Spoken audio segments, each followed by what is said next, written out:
الحمدللہ رب العالمین والصلاة والسلام علی سید المرسلین اما بعد فاعوذ باللہ من الشیطان الرجیم بسم اللہ الرحمن الرحیم۔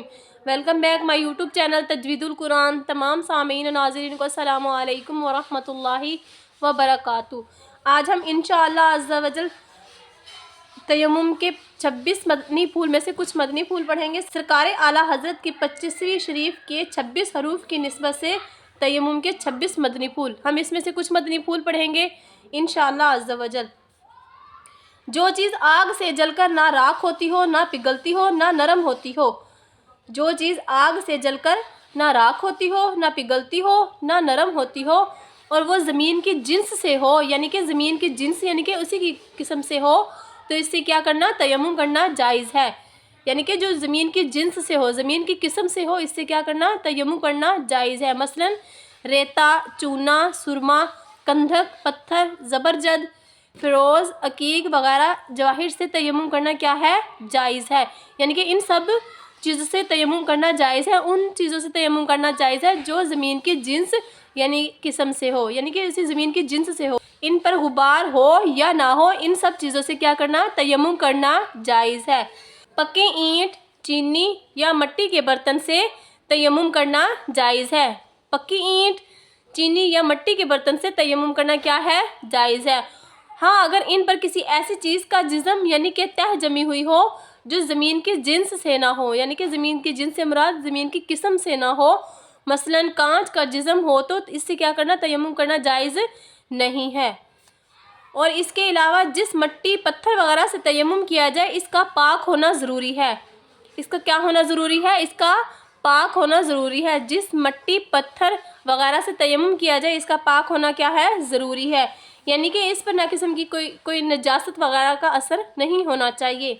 دیوار، زمین اور وہ گرد جو زمین پر پڑی رہتی ہے اگر ناپاک ہو جائے، پھر دھوپ یا ہوا سے سوکھ جائے اور نجاست کا اثر ختم ہو جائے تو پاک ہے، اور اس پر نماز پڑھنا بھی جائز ہے۔ یعنی کہ کسی زمین پر، دیوار پر کوئی نجاست وغیرہ لگی ہو اور وہ دھوپ سے یا کسی بھی چیز سے خشک ہو جائے اور اس کی نجاست کا جو اثر ہے وہ ختم ہو جائے تو اس جگہ پر، اس زمین پر نماز پڑھنا بھی جائز ہے، مگر یہ ہے کہ اس سے تیمم نہیں کیا جا سکتا۔ اس سے تیمم نہیں کیا جا سکتا۔ اس جہاں پہ نجاست گری ہوتی ہے اور وہ دھوپ سے یا کسی بھی چیز سے خشک ہو جاتی ہے تو اس سے تیمم کرنا جائز نہیں ہے، البتہ اس جگہ پر اس پر نماز پڑھنا کیا ہے؟ جائز ہے۔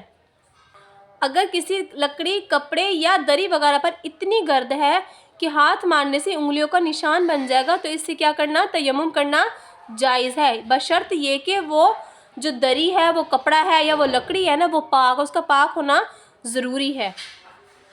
چونا، مٹی یا اینٹوں کی دیوار خواہ گھر کی ہو یا مسجد کی، اس سے بھی تیمم کرنا کیا ہے؟ جائز ہے، مگر اس پر آئل پینٹ یا پلاسٹک پینٹ اور میٹ فنش یا وال پیپر وغیرہ کوئی ایسی چیز نہیں ہونی چاہیے جو زمین کی جنس کے علاوہ ہو۔ دیوار پر ماربل ہو تو کوئی حرج نہیں، یعنی کہ دیوار وغیرہ پر اگر ماربل لگی ہو اور اس کے اوپر مٹی ہوتی ہے، کوئی ڈسٹ وغیرہ ہوتی ہے تو اس سے کیا کرنا؟ تیمم کرنا جائز ہے۔ وضو نہ ہو یا نہانے کی حاجت ہو اور وہ پانی پر قدرت نہ رکھتا ہو، یعنی کہ پانی پر قدرت رکھنے سے مراد یہ کہ اس کے پاس اگر پانی موجود نہیں ہے تو وہ وضو اور غسل کی جگہ کیا کرے؟ تیمم کرے۔ ایسی بیماری کے وضو یا غسل سے اس کے بڑھ جانے یا دیر میں اچھی ہو جانے کا اندیشہ ہو یا خود اپنا تجربہ ہو کہ جب بھی وضو یا غسل کیا تو بیماری بڑھ جائے گی، یا یوں کہ کوئی مسلمان اچھا قابل طبیب جو ظاہری طور پر فاسق نہ ہو وہ کہہ دے کہ پانی سے اگر غسل کرے گا یا وضو کرے گا تو نقصان ہوگا، تو ان دونوں صورتوں میں کیا کر سکتی ہیں آپ؟ تیمم کر سکتی ہیں۔ اگر پانی سے وضو یا غسل کر رہی ہیں اور اس سے بیماری بڑھ جانے کا اندیشہ ہے، کوئی مسئلہ ہوتا ہے، تو اس صورت میں کیا کر سکتی ہیں آپ؟ تیمم کر سکتی ہیں۔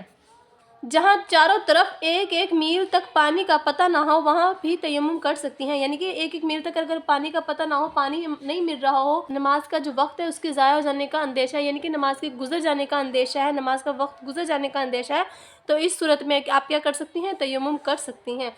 اور اس کے علاوہ اگر اتنا آب زمزم شریف پاس ہے جو وضو کے لیے کافی ہے تو کیا کر سکتی ہیں؟ تو تیمم جائز نہیں ہے۔